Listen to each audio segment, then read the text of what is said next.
अस्सलाम वालेकुम नाजरीन, मैं हूं बुशरा और आप देख रहे हैं कुकिंग विद बुशरा। आज हम बना रहे हैं ईद स्पेशल में बटर स्कॉच पुडिंग।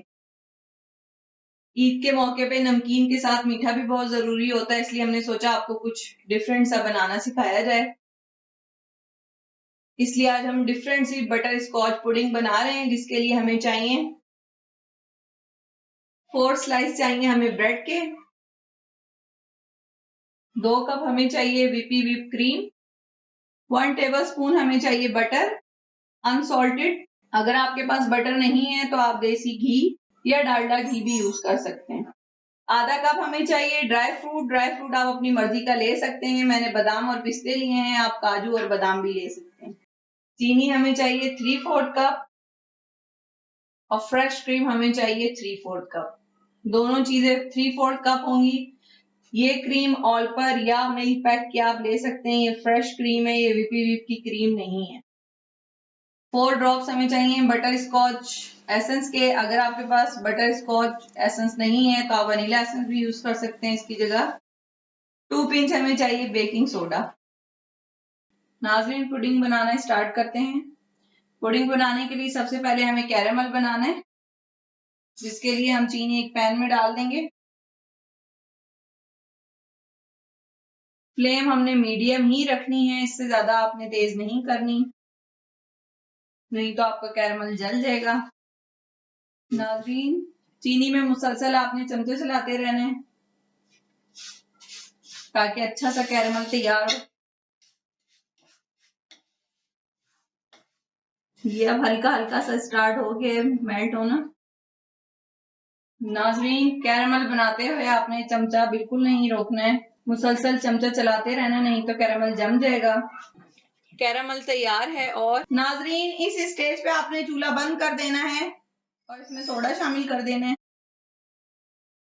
सोडा डालने के बाद हमने बटर शामिल कर देना है। इसमें 1 टेबलस्पून बटर स्कॉच पुडिंग बना रहे हैं तो इसलिए इसमें बटर जाना बहुत लाजमी है। नाज़रीन, कोई भी इस तरह की आप प्लेट ले लें, स्टील की, सिल्वर की, एल्युमिनियम की, जो भी आपके पास है, और इसमें अपने ड्राई फ्रूट्स डाल के और इसके ऊपर हम हाफ जो हमने बटर स्कॉच बनाया है वो इसके ऊपर पोर कर देंगे। ये देखें, इस तरह आपने पोर करना है इसके ऊपर, ये ड्राई फ्रूट सारे कवर हो जाए। और इसे सेट होने के लिए साइड पे रख देंगे। नाज़रीन, ये जो हमारे पास बटर स्कॉच बच गया, इसमें हम फटाफट क्रीम शामिल करेंगे और जल्दी जल्दी चमचा चलाते जाएंगे। नाज़रीन, ये थोड़ा सा हार्ड हो जाएगा, लेकिन आपने इसको मुसलसल चलाते रहना है और फ्लेम बहुत ही स्लो रखनी है। नाज़रीन, बटर स्कॉच सॉस तैयार है। अब हम इसे साइड पे रख देंगे ठंडा होने के लिए और फिर आपको बताएंगे इसे किस तरह यूज करना है। नाज़रीन, हमारे ड्राई फ्रूट जम गए हैं। ये ड्राई फ्रूट्स का जो बटर स्कॉच हमने बनाया था, ये देखें, आप देख सकते हैं ये जम गया है। अब हम किसी भी इसे पैकेट में डाल के इसका चूरा कर लेंगे।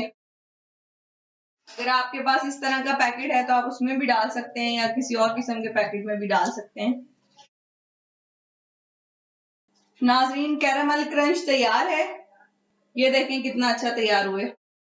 अब हम इसे साइड पे रख देंगे और क्रीम बीट करेंगे। नाज़रीन, क्रीम बीट करने से पहले ठंडी होनी चाहिए ताकि जल्दी से क्रीम बीट हो जाए।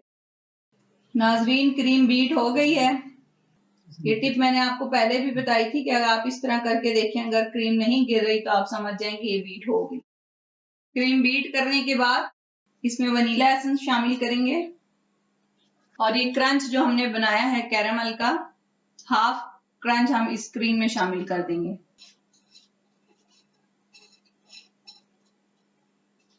और हाफ हम गार्निशिंग के लिए बचा लेंगे। अब इसे मिक्स कर लें अच्छी तरह। नाज़रीन, जो हमने पैन में कैरामल बनाया था उसमें से आधा कैरामल हम क्रीम में शामिल करेंगे और इसे अच्छी तरह मिक्स कर लेंगे। नाज़रीन, बहुत ही आसान है ये मीठा बनाना, आप लोग जरूर ट्राई करें इस बकरीद पे। पैन में हमने जो कैरामल सॉस छोड़ा था उसके अंदर आपने ब्रेड के पीसेस को डिप करके किस तरह रखना है। आप कोई भी डिश ले लें, मेरे पास जो डिश है इसमें 4 स्लाइस आएंगे। आप अपनी डिश के हिसाब से स्लाइस कट कर सकते हैं। ब्रेड स्लाइस रखने के बाद हम इसके ऊपर क्रीम पोर कर देंगे। नाज़रीन, क्रीम सेट करने के बाद कैरेमल क्रंच से इसे डेकोरेट कर लें। बटर स्कॉच पुडिंग तैयार है और 3 से 4 घंटे के लिए आप इसको फ्रिज में रखें, अच्छी तरह से चिल करें और मजे से खाएं। और फिर हमें फीडबैक दें आपको हमारी रेसिपी कैसी लगी। अगर आपको हमारी रेसिपी पसंद आती हैं तो हमारे चैनल को लाइक करें, शेयर कीजिए और सब्सक्राइब कीजिए। शुक्रिया।